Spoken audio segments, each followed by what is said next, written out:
Bien, bonjour. Alors, merci à tout le monde d'avoir bravé les manifestations, les grèves de transport en commun, etc., et d'être arrivé jusqu'ici. On est évidemment particulièrement heureux de vous accueillir et puis surtout de pouvoir vous montrer l'exposition. On peut avouer qu'on a eu peur quelquefois pendant la période de montage. Les pièces, donc plus de 150 pièces qui arrivaient en très très grande partie du Liban, qui nous sont arrivées avant-hier, donc avec 35 caisses de plusieurs tonnes à ouvrir, sortir du camion, ouvrir, etc. Donc on a eu chaud, mais on est arrivé.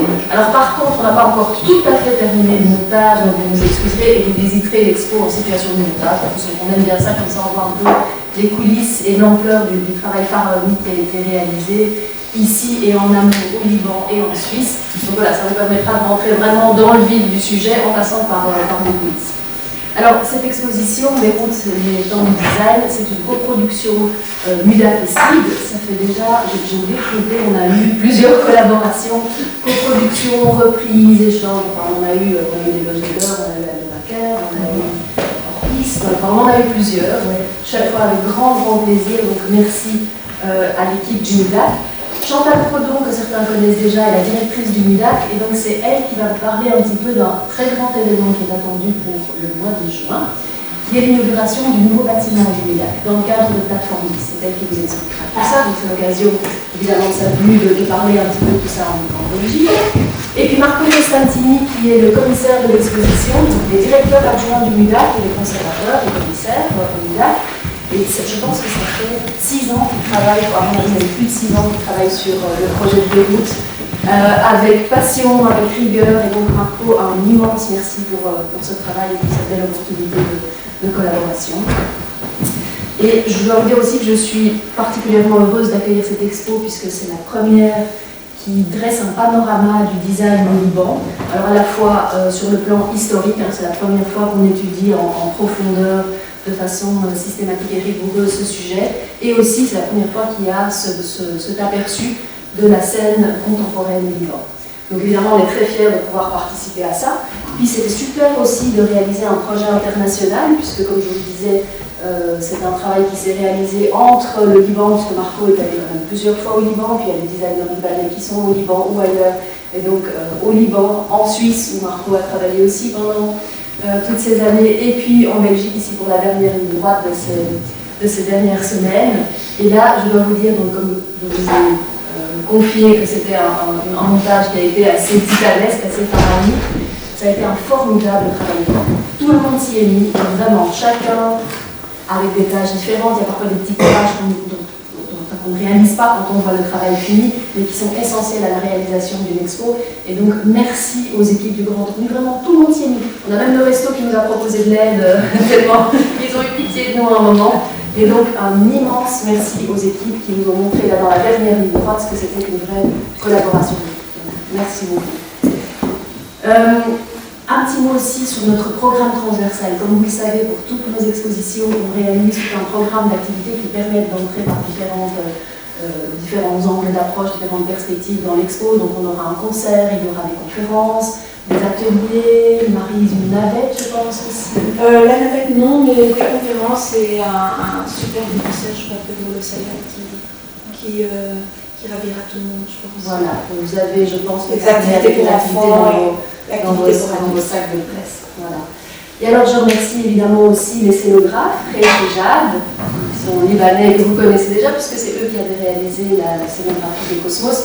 Ils vous parleront de la scénographie in situ. On va essayer de raccourcir le temps ici dans l'auditorium pour pouvoir aller voir l'expo et que les scénographes nous expliquent aussi sur place.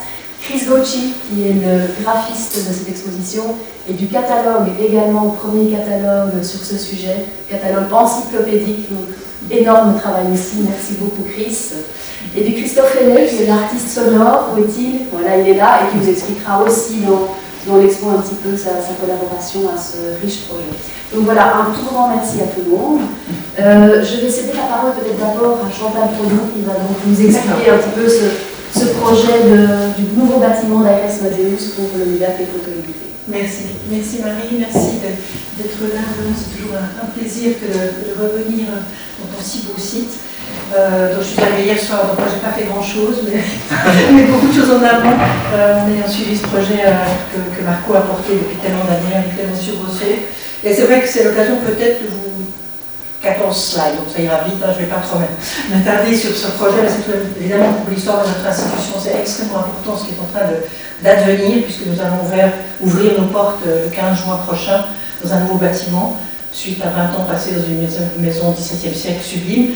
Mais voilà, donc on change vraiment de registre, de dimension, de style, et je crois que c'est très très bien après 20 ans qu'une institution comme ça doit se réimaginer, se réinventer.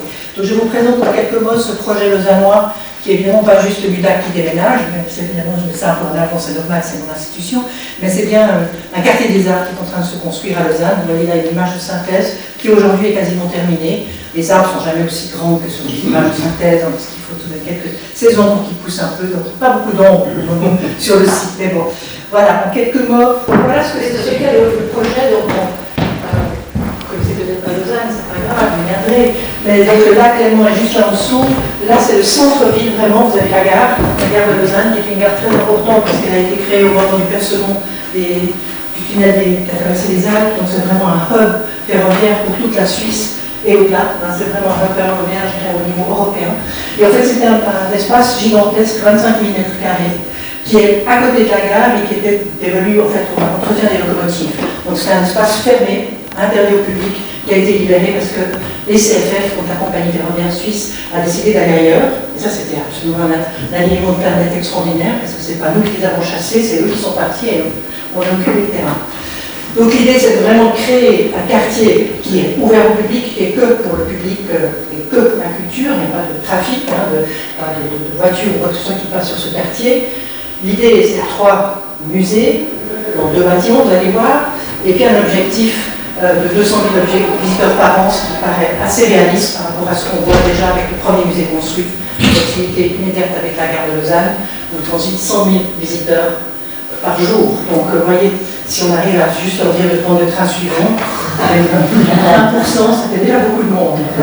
Le suivant, je ne sais pas être trop long, mais ça montre le parcours en fait 2009, le choix du site, ce que je viens de vous montrer, les études, résultats du premier concours que pour le musée cantonal des Beaux-Arts, donc il y a 3 disciplines, Beaux-Arts, photo, design.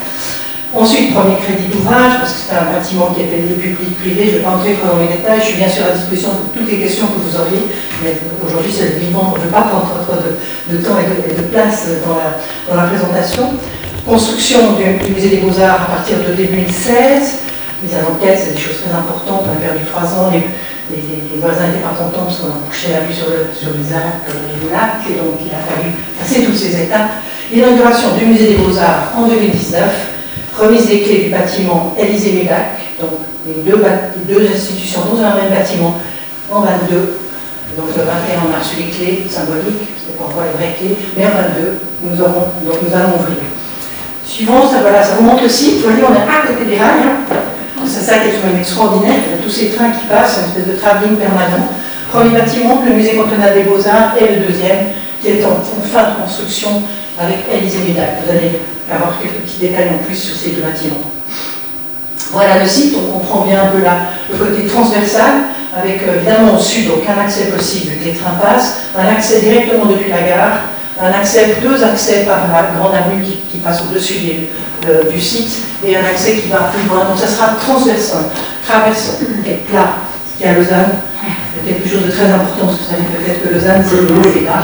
Et donc là, c'est que 5%, c'est vraiment un régal. Tous les vélos passer par là.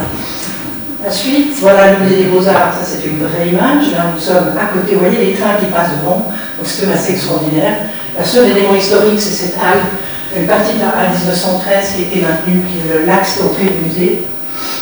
Image suivante, voilà, on voit quelques images du musée cantonal des Beaux-Arts qui est ouvert depuis un peu plus de 2 ans.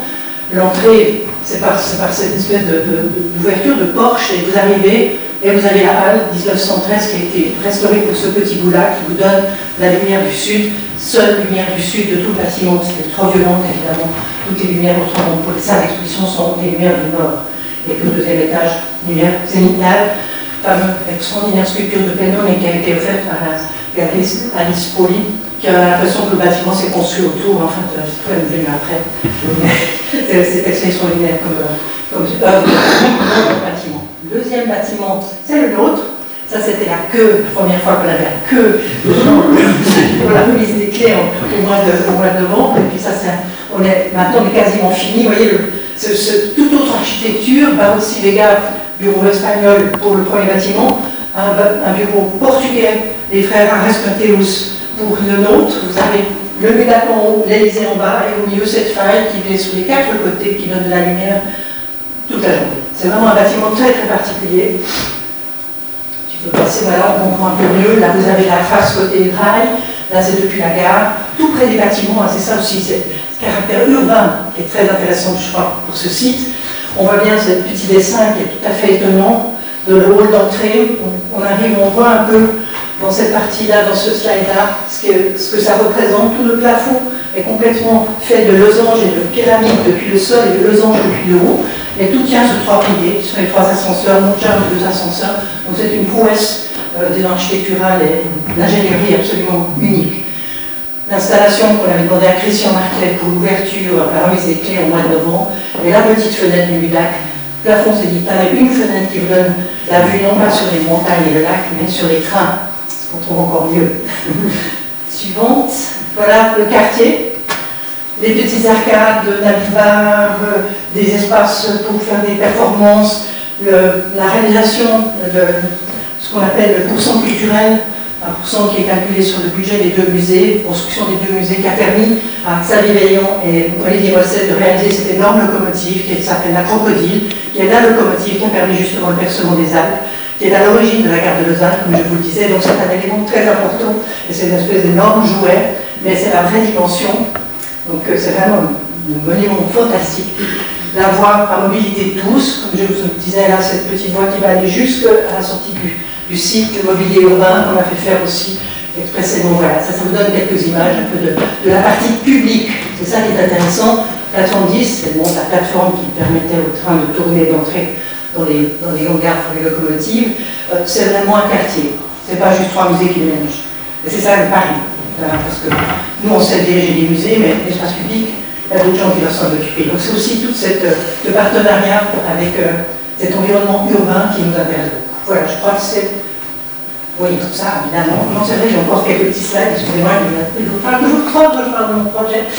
Donc ça sera la période inaugurale. On ouvre au public le 18 juin, et ça sera les premières expositions. Donc, la slide suivante. Une thématique pour les 3 musées. Donc, 2 musées qui ouvrent leurs portes à ce moment-là, et puis le musée des Beaux-Arts qui s'associe à la programmation autour du thème du train. Ça peut paraître un peu banal, mais en même temps c'est très intéressant et très important de bien rappeler la proximité de cette gare. Je crois que c'est ce qui nous distingue de beaucoup d'autres quartiers des arts de par le monde, je dirais. Et on a chacun, et ça c'est le principe même de Plateforme 10, on a une thématique commune, certes, mais après on la travaille d'une façon vraiment très différente. Voyage imaginaire pour le musée des Beaux-Arts, dessin croisé à photo Élysée, donc musée de la photo, et puis nous rencontrons dans la gare, c'est Marco qui est aussi le commissaire de cette exposition inaugurale, avec un très belle table de Studio Job qui est un peu l'image fétiche de cette exposition. Donc ça, voilà, il faut venir. Plateforme 10, c'est le logo général, les 3 institutions, et donc c'est ça aussi le pari. Et là, bien sûr, je suis prête à vous parler avec vous le pari de comment est-ce que l'on gère 3 identités fortes sous un seul chapeau qui s'appelle Plateforme 10, donc la relation entre les 3 et le quartier. Et ça, c'est en train de se mettre en place et c'est vraiment assez solide. En fait, il n'y a pas de modèle. Donc, on y travaille. Et vraiment, 18-19 juin, venez. Ce sera un week-end porte ouverte avec les 3 premières expos, justement, plus les collections, il y a plein d'autres expositions. Mais je pense que ça méritera le détour. C'est le seul quartier des arts de 25 000 m² qui existe en Europe. Et c'est que pour la culture. Donc on a une chance extraordinaire au niveau financier aussi que les politiques nous aient suivis. Vous savez à quel point on dépend tout de même de ces messieurs-dames. Mais ça a été, on a eu beaucoup de chance, parce qu'aujourd'hui, ça serait impossible, je pense. Donc quand ça a commencé, la dynamique a été prise, il y avait les bonnes personnes aux bons endroits pour les décisions, et puis on a pu démarrer, et ça s'est fait. Donc, malgré tous les incidents, bien sûr, un projet de cette envergure rencontre chemin faisant. Merci, j'ai été un peu longue, mais À disposition, bien sûr, C'est un projet important. pour en parler plus en détail si vous le souhaitez. Mais grâce au livre. Merci beaucoup. Oui, merci Chantal. Donc, je pense que c'est important aussi de vous parler un peu du MUDAC en introduction, puisque l'exposition que vous allez découvrir aujourd'hui sera présentée au MUDAC l'année prochaine. C'est un projet, comme l'a rappelé Marie Poc, qui a été de longue haleine, qui au début devait être pendant 1 an et demi, 2 ans de préparation, et qui finalement s'est retrouvé à en prendre 6. C'est un projet qui a eu moult aventures, qui est né de 2 rencontres. Une première rencontre en 2014 avec le travail de Marc Dibet, un designer que j'avais expliqué lorsque j'étais commissaire invité à l'époque au MUDAC, et de la visite de l'exposition de Karen Chekerdian en 2016 à l'Institut du Monde Arabe à Paris. Et c'est suite à l'exposition de Karen Chekerdian, qui est le deuxième designer qui vient de Beyrouth, qu'est-ce qui se passe un peu par là-bas. Et j'ai commencé à prospecter, à m'intéresser. J'avais déjà été plusieurs fois au Moyen-Orient. Et là, voilà, on met le doigt sur quelque chose de très grand, de colossal, en pleine dynamique. Et l'idée est venue à ce moment-là. Donc c'est vraiment quelque chose qui remonte, qui a eu, on va dire, une émergence à plusieurs niveaux, à plusieurs degrés. Ça devait être au début une exposition uniquement consacrée au design contemporain, donc à peu près de 2000 à aujourd'hui. Et il s'est vite avéré, et ça, il y a une personne qui est là, c'est Grégory Bouchagjian. On a eu beaucoup de discussions avec Grégory Bouchagjian sur ce qui s'est passé avant la guerre civile, entre les années effectivement 50, 60, 70, 80. Avec effectivement des précurseurs, des architectes, designers, des décorateurs. Et donc de présenter le design contemporain de 2000 à aujourd'hui, finalement, c'était montrer une histoire un peu tronquée. Et donc il a fallu remonter un peu plus tôt et donc prendre un peu plus de temps pour la préparation de l'exposition. C'est pour ça que du coup on en est à 6 ans. C'est pour ça que vous allez voir maintenant un projet en 3 chapitres. Un chapitre historique, pour parler rapidement, un chapitre contemporain, et un 3e chapitre sur un projet particulier qui se déroule à Tripoli, qui est le projet Munjara.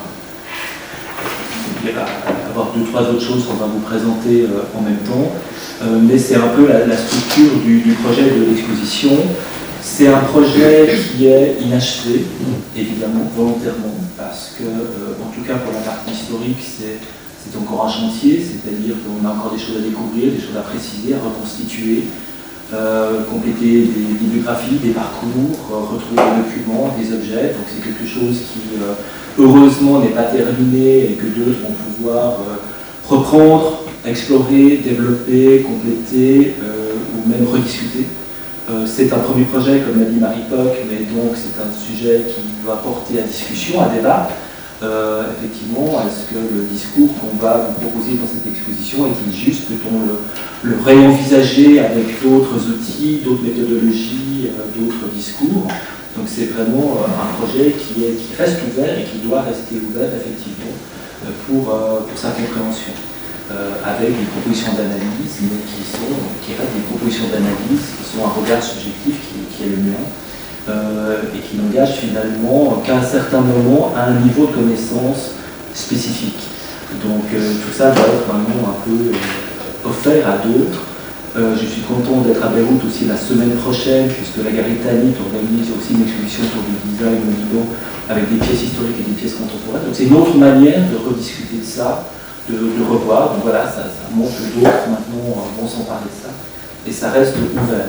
Je ne vais pas être très long dans cette salle, parce que je pense que le mieux c'est de continuer à en discuter dans les salles, devant les œuvres, de laisser la parole aussi aux acteurs de ce projet qui sont présents aujourd'hui.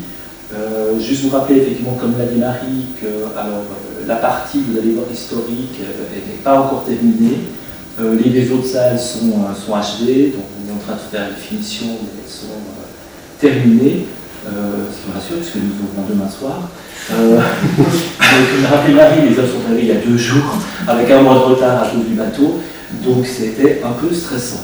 Donc voilà, moi je vous invite à continuer la discussion dans les salles et de poser vos questions peut-être au fur et à mesure de la balade et de la découverte des œuvres des artistes, des créateurs,